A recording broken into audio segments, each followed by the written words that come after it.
Hello, Zoo Crew! Welcome to Critter Chats. I'm your host, Shelby Lewis, and this is my web series where I teach you about animals.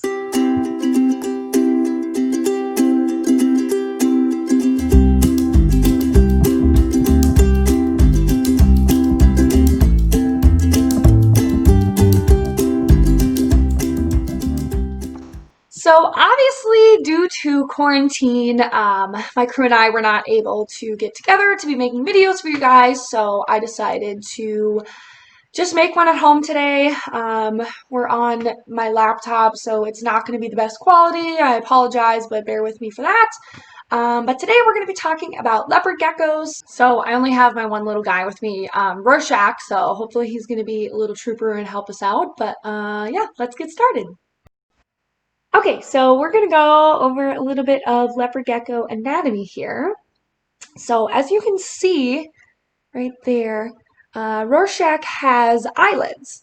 And so leopard geckos have eyelids, unlike most geckos who normally, what they do is they have long tongues that they can lick their eyeballs.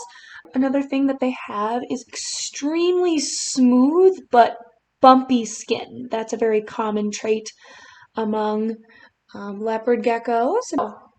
Another thing you can see right here is that he has a very chunky, fat tail. And so these guys store fat in their tails so that, you know, if they're ever in a situation where there's not a lot of food available, they can pull that fat storage from their tails and then survive off of that. And another really cool thing about their tails is that they can completely pop their tails off at any one of these segments, and then it'll keep wiggling so that to distract from the predators, and then they can actually grow their tails back, which is really, really cool. So as he's doing right now, I'm going to completely invert my arm here. Leopard geckos have extremely sharp nails to use to climb things. So a lot of other gecko species have very sticky pads on their toes, but these guys have extremely sharp nails. I don't know if you'd be able to see in the camera. I really don't know how great my quality is, but you can kind of see right there he has very, very, very sharp nails. And so that helps them climb stuff and hold on to things. So another cool thing about leopard geckos is that they are frequently bred to have a lot of different color morphs. So Rorschach is basically just a normal leopard gecko. He's actually really big for a leopard gecko, but he's pretty much what you're going to see with a basic leopard gecko. But they can be bred into a bunch of different color morphs. Hopefully I can get some pictures up here to show you guys kind of some different color morphs that I've worked with in my lab before, and just some really cool color morphs that you can get out of these guys. Okay, so on to some fun facts about leopard geckos. So leopard geckos shed their skin and they actually eat it. So this is so that they don't leave a scent trail, so they can't be tracked by predators. Leopard geckos also communicate with their tails. So when they're hunting or tracking something, they kind of like wiggle their tails like a cat. It's adorable. But that's how they communicate. They also communicate through little screeches. So adult leopard geckos kind of chirp. They have a really, really cute high-pitched noise. The babies, when they feel threatened, will scream. And it is the funniest noise you've ever heard. And it is not scary at all like they think it is, but it is so cute. So these guys are native to dry and semi-desert climates such as Afghanistan, Iran, Iraq, and northwest India. Speaking of climates, leopard geckos have something called temperature sex determination, and so which are otherwise known as TSD.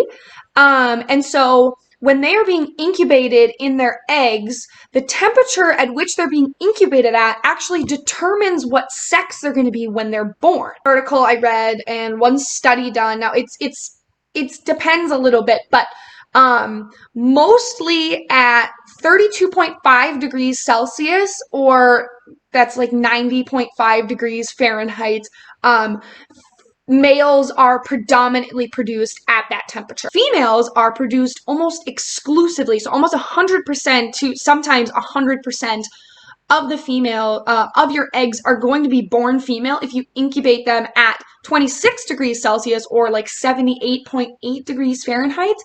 But also have a much higher chance of being hatched than males if you were to also incubate them at 30 degrees Celsius or 86 degrees Fahrenheit or 34 degrees Celsius and like 93.2 degrees Fahrenheit. So at those temperatures, you're going to mostly have females, where if you want mostly males, you would want to breed them at 32.5 degrees Celsius or 90.5 degrees Fahrenheit. So with such a small change in temperature, making such a large change in sex determination, you know, there are problems with global warming, on the other hand, with the temperature rising, more of one sex than the other is being produced, and so that causes issues, you know, in future generations for breeding. So it was actually thought that leopard geckos are nocturnal, where in reality they are actually something called crepuscular. I think I'm pronouncing that right.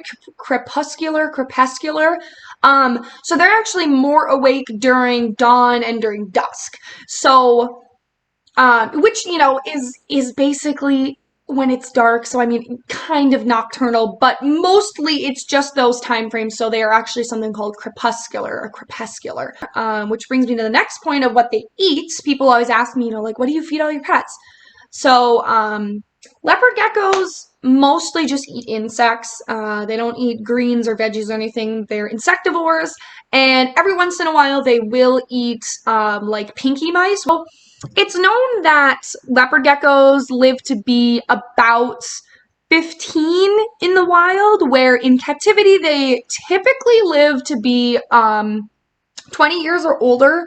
And there is a leopard gecko known to have lived to be, I think, almost 28. So they can actually live to be quite a long time. So if you are thinking about getting a leopard gecko as a pet, just know, you know, they are, I would say, easier reptiles. You know, no pet is easy. There's always care involved with, you know, any pet you're going to get. But if you do want a leopard gecko, just know that they do live a very long time. And so make sure that you know that going into it, and that they're amazing pets. They are very loving. Rorschach's kind of a turd sometimes and doesn't like to get attention, but they are loving pets.